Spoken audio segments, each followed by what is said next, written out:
Let's be honest, the stock market can feel like total chaos, right? One minute, everything's going to the moon, the next, it's a terrifying free fall. It's just so easy to get swept up in all the hype and the noise. But what if there was a way to tune all of that out? A timeless guide to actually make sense of it all? Well, that's exactly what we're going to dig into. I mean, you remember the last few years with the rise of the meme stock. All of a sudden, these struggling companies were the hottest things on the planet. Millions of dollars were made, like, overnight. And just as fast, fortunes were completely wiped out. We're talking catastrophic drops, 95% losses. It was an absolutely wild ride, but it really makes you ask a fundamental question. Was any of that actually investing? And that really brings us right to the heart of it all. A question for you. When you're putting your hard-earned money into the market, are you playing the role of an investor or a speculator? Because believe me, the difference between those two is everything. Figuring out which path you're on, that's the real first step to finding some sanity in all this. To really get this great divide, we need a guide. And honestly, there's no one better than the legend himself, Benjamin Graham, the guy they call the father of value investing. His ideas, even though they're decades old, cut through today's noise like a laser, giving us the clarity to see what's really happening. And just to get a sense of how big this recent frenzy was, just look at this number, 18 million. That's how many new trading accounts were opened in just a 15-month window. Think about that. 1 out of every 25 Americans. The stock market wasn't some niche hobby anymore. It turned into a full-blown national obsession. The whole vibe just changed. It stopped being about company earnings and started being about the thrill, you know? The market basically turned into a giant online casino. A cryptocurrency that was literally started as a joke, Dogecoin, shot up 15,000%. People were making dozens, even hundreds of trades a day. This wasn't building wealth, it was just trying to hit the jackpot fast. So, in the middle of all this madness, how do we find some solid ground? How do we separate what matters from what's just noise? Well, this is where we turn back to Graham, because he gave us this unshakable foundation, and it's all built on one single, incredibly powerful definition.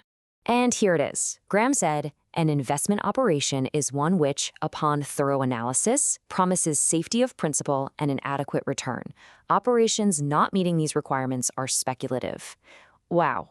It sounds so simple, right? But it's actually incredibly profound. This one sentence is like a compass. It just draws a perfectly clear line in the sand. So let's just break that down a bit. The investor, they're the one doing the homework, the thorough analysis. Their number one priority is protecting their money, and they're looking for a solid, reasonable return. The question they're asking is, what is this actual business worth to me? The speculator, on the other hand, is playing a totally different game. They're just gambling on a quick, massive profit. Their only real question is, how fast can I flip this to some other person for more money?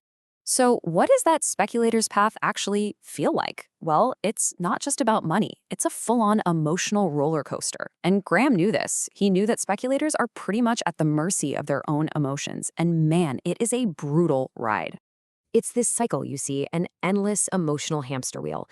It kicks off with some optimism, which quickly turns into thrill, and then pure euphoria as the prices just skyrocket. Everybody feels like a genius. But then, anxiety starts to creep in as prices start to fall. That turns into fear, then outright panic, and finally total despair as people just sell everything at the absolute bottom. And then the whole crazy cycle starts all over again. And if you think that emotional cycle sounds a little bit dramatic, just listen to this. This is a real quote from a young trader during that whole meme stock craze. He said, "I don't know what the thick I'm doing. I just know I'm making money. It's all just a game to me." I mean, that is the speculator's mindset in its absolute purest form. It's not about analysis. It's all about the rush. And here's the result. This is the morning after the big party. You know, for every one story you hear about a quick win, there are thousands of these absolutely devastating losses.